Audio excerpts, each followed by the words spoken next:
주님의 세례 오늘 함께 말씀 나누고 또 찬송하면서 기도하려고 합니다. 마가복음을 금요일 저녁에 계속 읽고 있는데요. 복음이 시작되었다. 그리고 지난주에는 그 복음을 전하는 사람들로서 어떤 삶을 세례요한이 먼저 살았고 우리는 또 어떻게 살아야 하는가 함께 이야기를 나누었습니다. 오늘은 예수님의 세례입니다. 질문을 한번 해보겠습니다. 세례를 우리가 왜 받을까요? 우리가 세례를 받는 이유와 목적은 무엇이죠? 참 얘기하기 애매하죠. 우리의 죄를 사해 주심을 믿고 하나님의 구원의 은총을 누리며 그 구원을 이렇게 인치신다고도 표현합니다. 그러니까 우리가 예수님을 믿었다는 것에 대한 확실한 증거입니다. 물을 쓰는 것은 우리를 깨끗하게 하시는 거고요. 우리의 마음의 죄, 우리의 영원한 죄를 예수님께서 십자가에서 씻기셨다. 자, 그렇다면 예수님은 왜 세례를 받으셨을까요? 제가 지금 잠깐 설명했잖아요.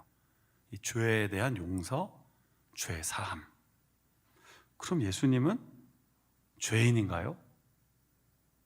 오늘은 요 앞에 우리 주관하는 팀이 없는데 중고등부가 오늘 왔네요. 예. 결국 숫자는 채워진 것 같습니다. 중고등부 세례 예수님 왜 받았을까요? 내일 해결 받으세요. 수련회 때 강사님께 물어보든지. 마태복음, 마가복음, 누가복음을 공간복음이라고 합니다. 그러니까 비슷한 관점으로 성경을 기록했다는 뜻입니다. 그러니까 완전히 일치하진 않지만 사건 중심으로 시간 순으로 볼 때 마태, 마가, 누가는 전혀 다른 공간에 있었던 사람들입니다. 자, 질문을 해봅시다. 마태는 예수님의 제자였나요? 아니었나요? 이거 몰라서 대답 안 하는 거는 아닌 걸 제가 알고 있습니다. 너무 쉬운 질문이라 안 하시는 건데 마태는 12 제자 중에 한 사람입니다. 자, 마가는 12 제자일까요? 아닐까요? 중고등부 내일 또 강사님께 물어보세요. 교사 선생님들에게. 마가는 12 제자가 아닙니다. 베드로를 따라다녔던 사람입니다. 사도 요한과 야고보와 베드로와 같지 않습니다. 자, 누가는 누굽니까 그럼? 이거 어릴 때 우리 주일학교 선생님들이 많이 했던 유머인데요. 누가는 누가 기록했나요? 역시 유머 개그 코드가 다른 것 같아요. 계속 아무도 안 오시는 거 보니까 누가는 12 제자도 아니고 사도 바울과 함께 복음 전도 여행에 동행했던 사람입니다. 직업은 의사였습니다. 2개의 성경을 기록하죠. 사실은 전혀 다른 사람들이에요. 마태는 유대인이고 마가는 이 마가라는 이름 자체가 로마식 이름입니다. 본명은 요한입니다. 그러니까 엄마나 아빠 둘 중에 한 사람이 유대인 아닌 이방인이었다는 뜻입니다. 이 누가도 보편적으로 약간 헬라인 이방인 쪽에 가깝다고 보여집니다. 그런데 이 세 사람이 쓴 내용이 비슷하다고요. 자, 서론이 너무 길어서 약간 졸려하시는 것 같은데, 그런데 이 세 마태, 마가, 누가가 세례 요한으로부터 예수님이 세례 받은 것을 다 기록해 놨습니다. 그런데 강조점이 또 다릅니다. 갑자기 왜 금요일날 이런 얘기를 해갖고. 자, 마태는 예수님의 세례를 어떤 관점에서 기록했냐면요, 세례를 받으러 오실 때 세례 요한이 안 된다 하는 장면이 기록되어 있습니다. 안 됩니다. 어떻게 내가 당신에게 세례를 받아야지 어떻게 예수님이 나에게 세례를 받으십니까? 내가 죄인이고 예수님은 메시아 아닙니까? 이럴 때 예수님이 하신 말씀이 있어요. 이렇게 함께 우리가 의를 이루어간다. 자, 마태는 거기에 주목했어요. 하나님 나라를 예수님이 사람들과 함께 이루어 가신다. 마태복음의 주제는 하나님 나라예요. 마가복음에는 아주 짧게만 요약되어 있어요. 오늘 9절, 10절, 11절처럼. 누가복음에는 사도 바울과 함께 교회를 세웠던 사역자였기 때문에요, 세례를 받은 후 사람들이 세례에 대한 질문한 거에 더 주목합니다. 세례를 받고 난 후에는 어떤 삶을 살아야 하는가, 이게 훨씬 더 중점돼 있어요. 이거 맞춰져 있어요. 그러니까 지금 세례에 대해서 지금 제가 서론을 굉장히 길게 얘기하지만 지은 사람도 다르고 그 사람들의 신분도 달랐고 약간씩 세례를 묘사한 내용도 달랐지만 결국 궁극적으로 예수님은 세례를 받으셨나요? 안 받으셨나요? 받으셨습니다. 왜? 5가지 정도로 정리할 수 있습니다. 뭐 적으실 분들은 적는데 빨리 읽어드릴 테니까 그냥 못 적으면 나중에 유튜브 돌려보시면 나옵니다. 녹화되고 있으니까. 자, 몇 가지 정도 예수님 왜 세례를 받았는가 제가 한번 읽어드려 볼게요. 예수님의 공적인 사역이 시작되었다. 구원의 메시지를 전하기 위한 예수님의 공식적인 사건이다.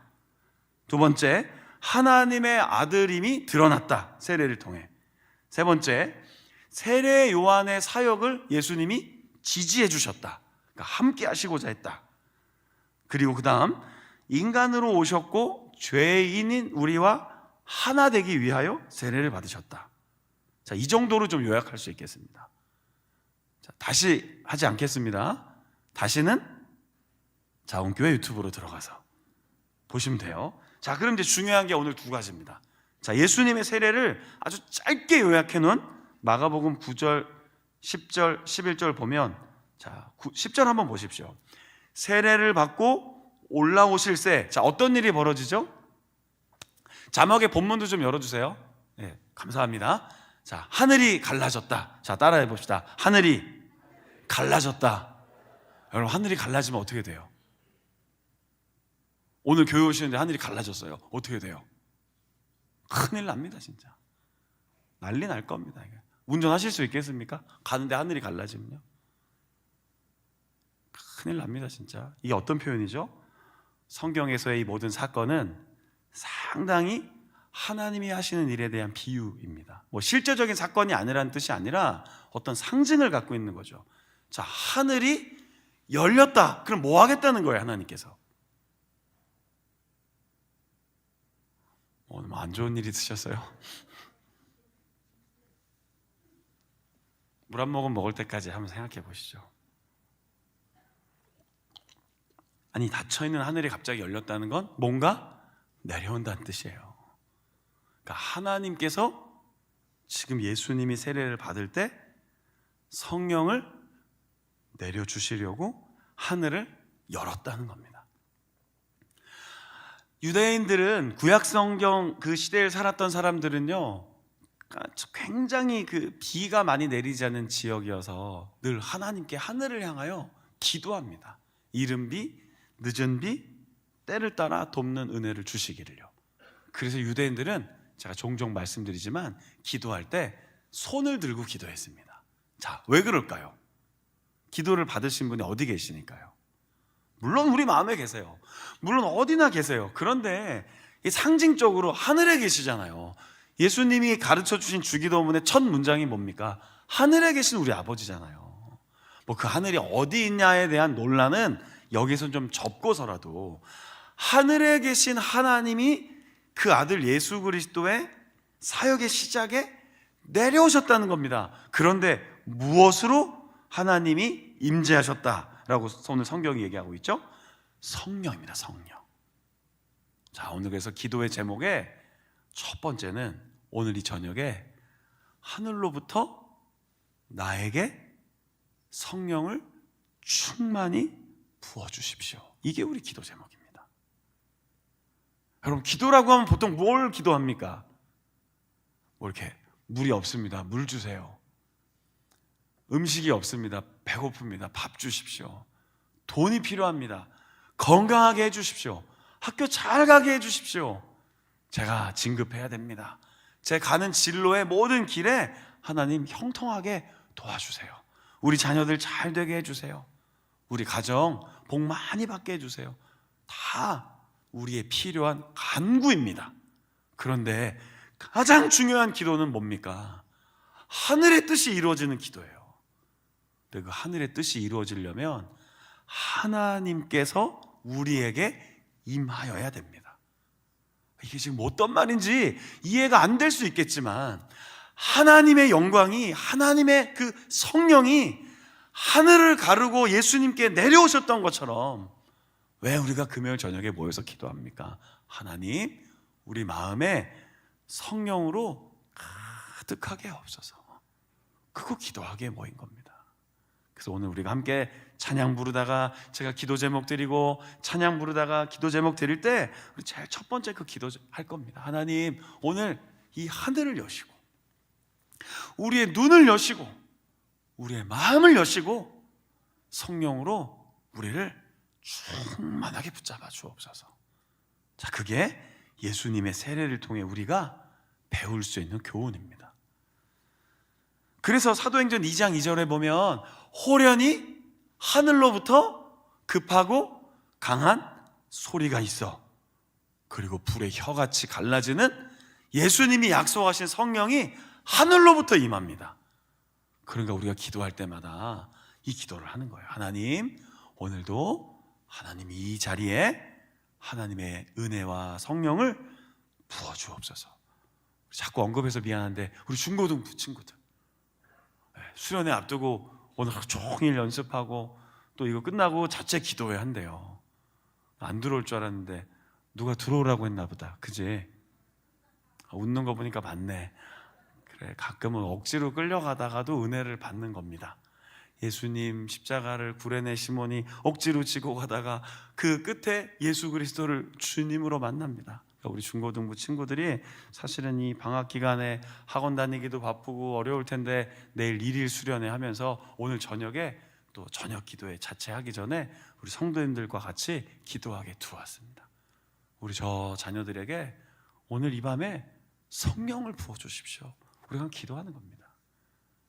두 번째, 이렇게 하늘이 갈라지고 성령이 비둘기같이 내려오심을 자, 누가 본 거예요?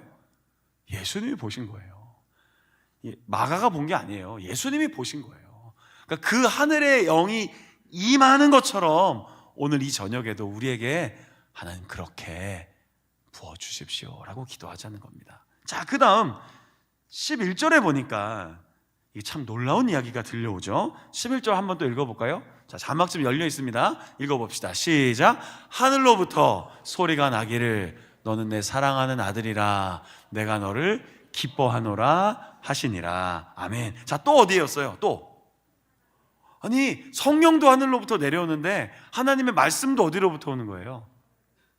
근데 오늘날은 어디서부터 하나님 말씀이 오는 것 같아요? 목사님이 하는 것 같잖아요. 속으시면 안 돼요. 목사님이 하나님 말씀 전하고 있지만 저를 통해서나 설교자를 통해서나 성경을 가르쳐 주신 분을 통해서나 앞에서 인도하시는 분들을 통해서 찬양 인도를 하시던 예배 인도를 하던 앞에서 어떤 말씀을 전하던 그 사람을 통해 하나님께서 하늘로부터 소리를 들려주시는 거예요.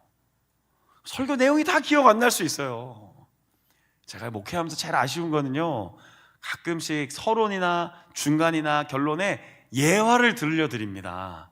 그럼 설교 끝나고 나중에 나오셔서 그 예화가 너무 좋았다고 얘기하세요. 그거 아닌데 사실은 그거는 좀 이렇게 안 주무시게 하려고 혹시 성경 내용이 너무 복잡하고 어려울까봐 조금 비유를 들어서 예화를 해드렸는데 예화만 딱 기억하시고 그날 그럼 설교 제목이 뭐였어요? 그럼 지난주 설교 제목 기억하세요? 그리스도 안에서였는데 봐요, 벌써 까먹으셨잖아요. 새 것이 되었도다. 맞아요. 어쩌면 우리 너무 익숙하게 목사님의 설교를 듣고 있고 찬양 인도자의 멘트를 듣고 있고 앞에서 찬양하는 거 그냥 듣고 있고 그래서 그냥 감상하다가 흘러갈지도 몰라요. 저 이번 주가 우리 문화의 주간이라고 특별히 정해놓고 큰 두 가지 이벤트가 있었죠. 우리 롯데시네마 영화관 가서 저는 맨 앞자리에서 봤어요. 전 영화관 맨 앞자리에서 본 게 처음인데 너무 좋더라고요. 근데 성도님들이 뒤에 다 계셔서 완전히 누워서 보려고 했는데 버르장머리 없잖아요. 그래서 되게 애매하더라고요. 다리를 좀 올려놓고 좀 이렇게 보고 싶은데 이 진지한 부흥 다큐멘터리를 보는데 담임 목사님 맨 앞에 앉아있는 거 분명히 봤는데 이렇게 누워있으면 혹시라도 주무시나 보다 이렇게 오해할까봐 계속 이렇게 딱 앉아서 봤는데 정말 저는 그 저녁에 그 대형 스크린으로 나오는 그 많은 사람들의 인터뷰, 세계 곳곳의 부흥의 현장, 그거 보면서 무슨 생각했는지 아세요? 저희 아내에게 얘기했어요. 나중에 우리 군에도 저런 일이 일어나겠지. 우리 군대 안에도 한 사람의 변화든 많은 사람의 변화든 막 모인 교회의 숫자가 어떻게 돼요? 막 수만 명이 모이고요, 어마어마한 부흥의 현장도 있었고, 마지막에는 그렇게 눈에 보이는 큰 부흥이 아니어도 단 한 사람이 아무도 몰라도 말씀 순종하며 그곳에서 성실하게 신실하게 믿음으로 살아가는 게 그게 부흥입니다. 내가 죽고 내가 회개하고 내가 돌이키며 사는 게 부흥입니다 하는데요, 그날 마음이 너무나 뜨거워졌어요. 근데 요즘에 우리 육군대학의 학생장교 예배가 부흥하고 있어요. 요즘에 60명 가까이 모이고 있어요. 모르셨죠? 사연은 좀 있어요. 근데 그 사연은 중요하지 않아요. 저는 처음에 걱정을 많이 했어요. 그런데 우리 이호일 안수일사님이랑 매주 목요일마다 예배 인도하는데 정말 매주마다 10명씩 늘고 있어요. 그러니까 이유는 있어요. 그런데 어쨌든 그 이유 속에서 저희는 주목하는 거예요. 와, 놀랍다. 우리 대위 소령 학생 장교들이요, 그 점심시간에 이번 주에는 그래서 뒤에 서서 예배 드렸어요. 다음 주에는 더 많이 쓰자 그랬어요. 그러다 완전히 쓰면 의자를 빼려고 해요. 그냥 서서 예배를 드리려고 지금 생각하고 있어요. 생각해보니까 하나님이 여러 방편으로 우리에게 부흥을 보여주고 계시더라고요.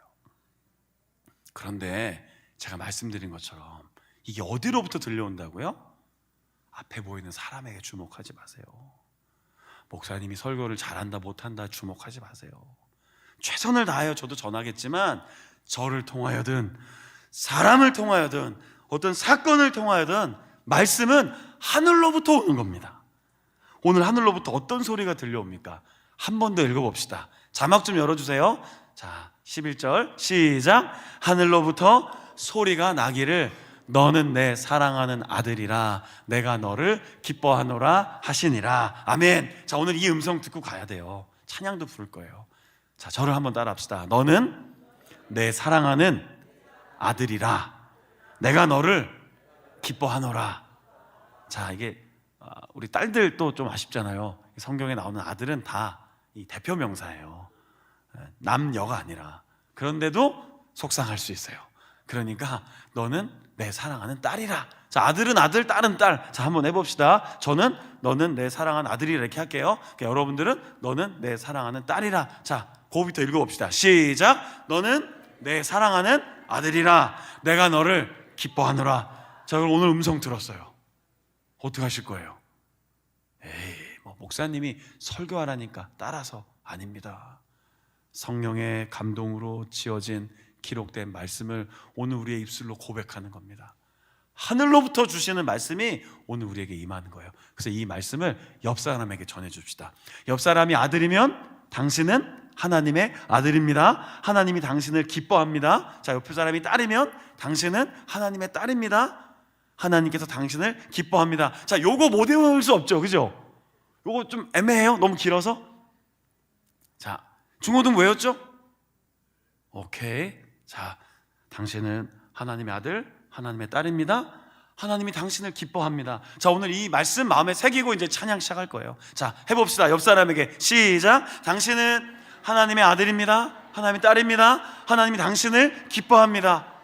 여러분, 하나님 기뻐하시는 자로 세례받고 예수님이 사역을 시작하고 하나님 나라를 열어갔던 것처럼 우리도요, 그렇게 삶 속에서 하나님이 주신 은혜를 누리고 나누고 베풀며 나아갔으면 좋겠습니다. 제가 오늘 어떤 한 분 저녁식을 참석했거든요. 저녁식에 참석해서 이렇게 오늘 한 분이 교육사에서 전역을 하셨어요. 근데 교회 다니시는 분이고 이렇게 우리 대전 지구의 MCF 이렇게 하시던 분입니다. 그런데 계속 이렇게 중간중간에 이렇게 한마디씩 하잖아요. 그런데 그 부서 사람들이 우리 교회 성도님들이더라고요. 출연하셨더라고요. 이렇게 그러면서 이게 당신은 사랑받기에 태어난 사람 하다가 한마디씩 하는데 사실은 군부대 공식 행사였거든요. 근데 이분들이 계속 하나님께서 이렇게 하셨습니다, 기도하시면서 저는 그래 한 번쯤은, 근데 또 나오고 그러다가 그 아내 되는 분이 나와서 남편에게 마지막 전역하면서 쓴 편지 속에 또 계속 그런 얘기를 해요. 하나님께서 인도하시고 여기까지 함께 하셨다. 그리고 이제 본인이 전역사를 할 때도 그 얘기를 하셨어요. 전 사실 내심 군종 목사고 군종 장교라 이거 공식적인 자리에서 종교 얘기하면 조금 약간 애매하고 불편한데 했는데요, 전역하시는 마지막 순간이어서 그런지 그분이 얘기를 다 하고 가셨어요. 자기가 믿는 하나님 너무 이렇게 해서 나는 그 소명을 받고 내가 사람들에게 최선을 다할 수 있는 방법이 이거였는데, 그래서 자신 하나님 은혜 때문에 여기 와 있다고.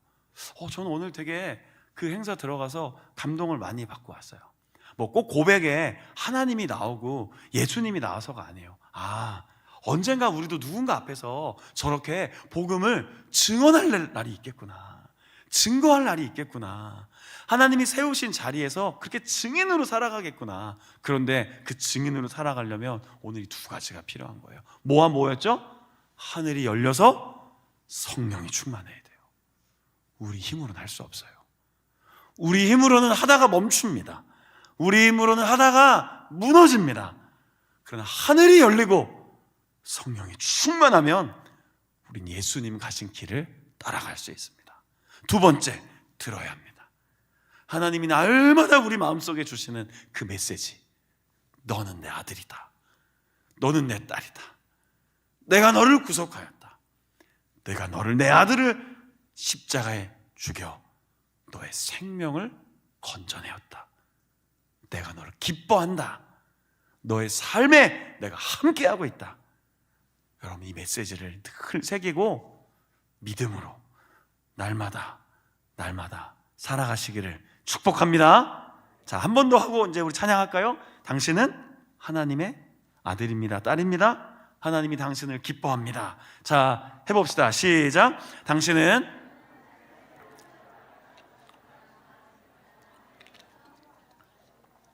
네, 우리 함께 이 시간 기도할까요? 반주 좀 해주시겠으면, 좀 조용한 반주를 먼저 해주시고요, 우리 빠른 찬양은 기도 끝나고 할게요. 우리 첫 번째 기도 제목은요, 하나님, 우리에게 이 하늘의 은혜를 부어주십시오. 이 하늘의 영이, 성령이, 교회 다니면 이런 얘기 많이 들으시잖아요. 성령 충만, 성령이 임해야 되고 하나님의 영이 우리에게 임하여야 되고 이런 얘기 많이 듣잖아요. 근데 오늘 이 저녁에 한번 간구해 보는 겁니다. 하나님, 예수님이 세례를 받으실 때 하늘이 열리고 성령이 비둘기같이 내려와 그에게 임하셨고 하나님 말씀을 들려주셨는데, 너는 내 사랑하는 아들, 딸이다, 내가 너를 기뻐한다 했던 오늘 이 메시지 붙잡고 날마다 하나님이 기뻐하시는 사람으로 살겠습니다. 오늘이 1월 30일이고요 내일이 1월의 마지막 날입니다. 벌써 1월이 다 지나갑니다. 하나님, 2026년 시작한 이 첫 달이 이제 끝나가는데 날마다 하나님의 기쁨이 되는 자녀로, 그리스도인으로, 성도로 살아가겠습니다. 아까 제가 말씀드렸죠, 우리 중고등부 친구들에게 성령 부어달라고 기도합시다.